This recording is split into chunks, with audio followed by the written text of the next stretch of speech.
What do women really want when it comes to physical intimacy?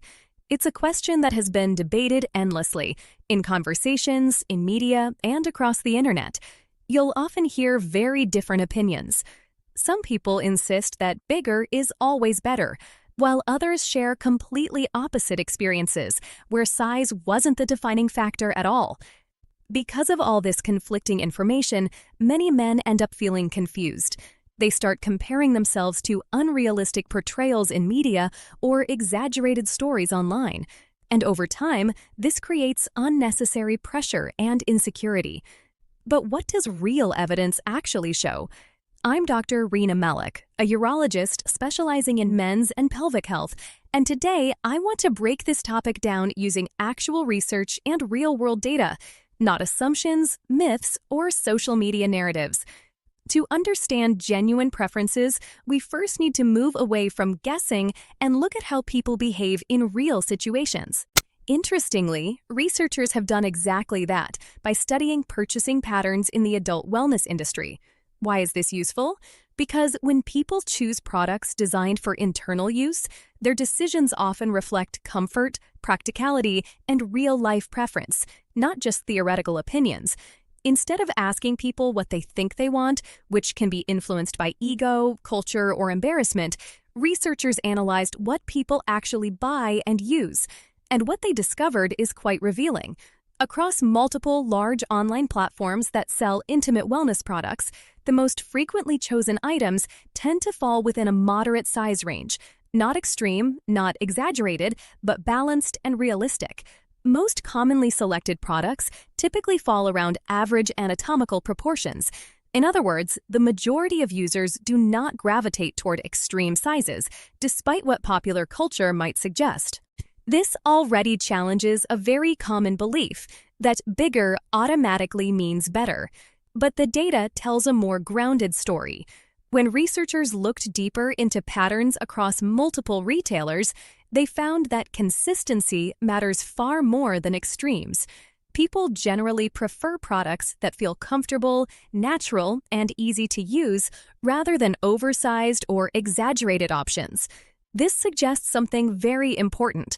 Real human preference tends to align with practicality, not fantasy.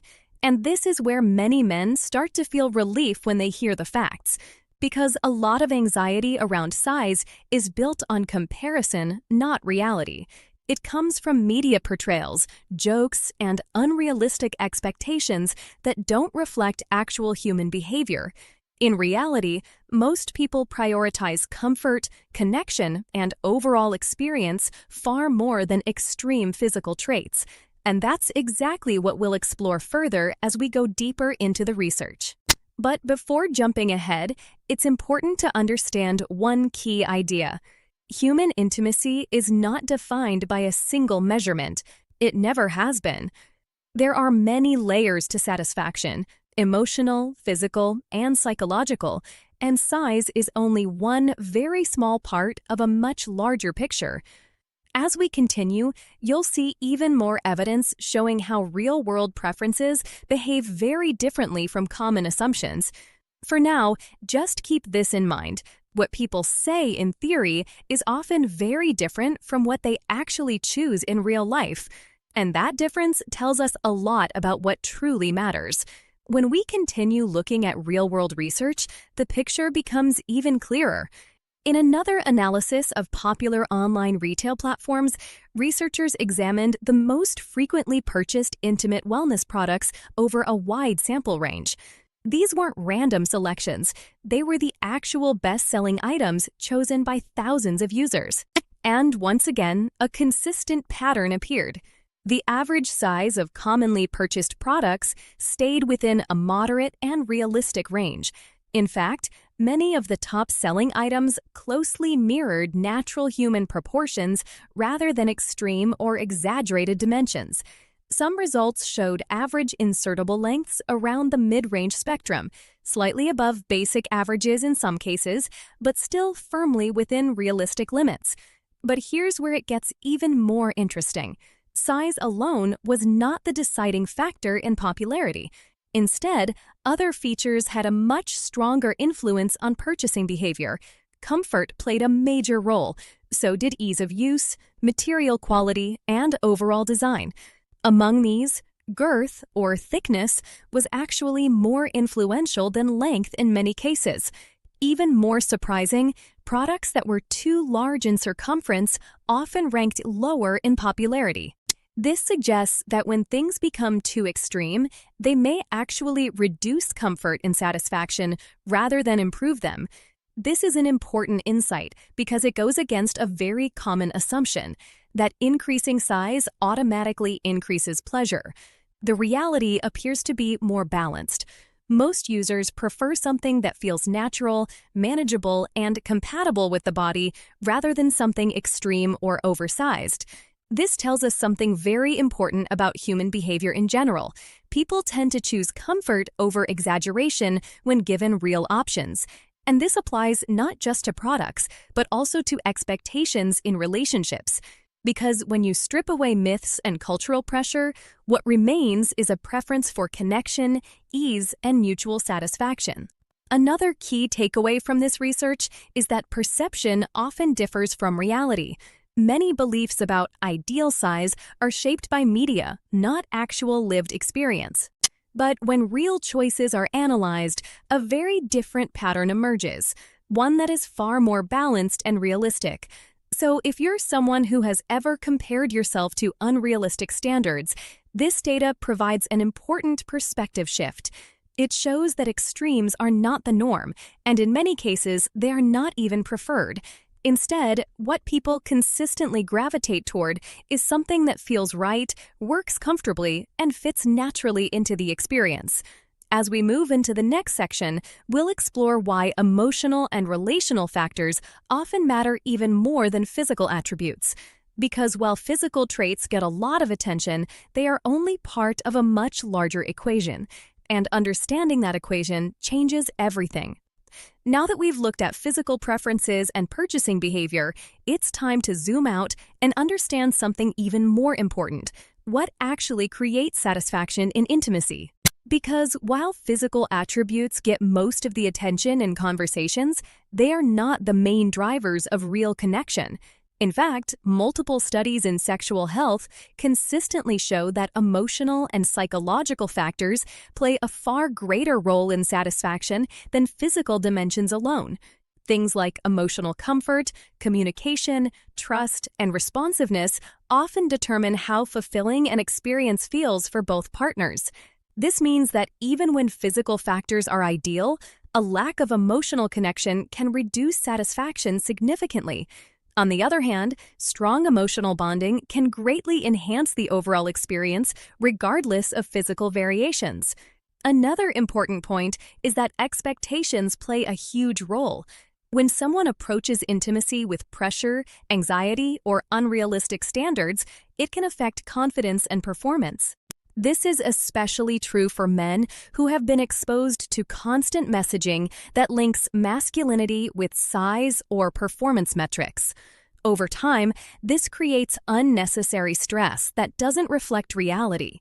But when you look at real relationship dynamics, satisfaction is rarely centered around one physical trait. Instead, it is built through shared understanding, comfort, and mutual responsiveness. Partners tend to value attentiveness, emotional presence, and connection far more than exaggerated physical expectations. This is why many therapists and medical professionals emphasize communication as a core part of healthy intimacy. When partners are open with each other, misunderstandings reduce, confidence improves, and the overall experience becomes more fulfilling. It's also worth noting that human bodies naturally vary. There is no single ideal that applies universally. What works well for one couple may be completely different for another. This diversity is normal, and it's one of the reasons why flexibility and understanding matter more than comparison. So instead of focusing on extremes or idealized standards, the real goal should be compatibility and comfort between partners. Because when those elements are present, physical concerns tend to become far less important. And that brings us to the final part, the conclusion and what this all means for confidence and self-perception. After looking at research, behavior, and relationship dynamics, one conclusion becomes very clear. Most of the anxiety around size is not based on reality, but on perception. When you analyze real-world data, you see that average or slightly above average ranges are widely common and generally well accepted. Extreme preferences exist, but they are not the norm. More importantly, satisfaction in intimacy is shaped far more by emotional connection, comfort, and communication than by any single physical measurement. This is where many men experience a major shift in understanding, because once you remove unrealistic expectations, you realize that confidence does not come from comparison. It comes from understanding what actually matters. And what matters most is not perfection, but connection. It's also important to recognize how harmful misinformation can be. Media, jokes, and exaggerated conversations often distort reality and create unnecessary pressure. But real human experience is far more balanced and forgiving than those narratives suggest. If anything, research consistently shows that people prioritize comfort and compatibility over extremes. That means being within a normal range is not just acceptable, it is actually the most common and preferred reality. So instead of focusing on unrealistic ideals, the healthier approach is to focus on overall well-being, emotional intelligence, and communication with a partner. Because when those elements are strong, physical concerns lose much of their weight. At the end of the day, intimacy is not a performance metric. It is a shared experience built on trust, presence, and mutual understanding. And when you look at it that way, confidence naturally follows. So if there is one message to take from all of this, it is simple. You don't need to chase extremes to be enough. What you already have is far more aligned with real human preference than most people realize. And once you understand that, a lot of unnecessary pressure simply disappears.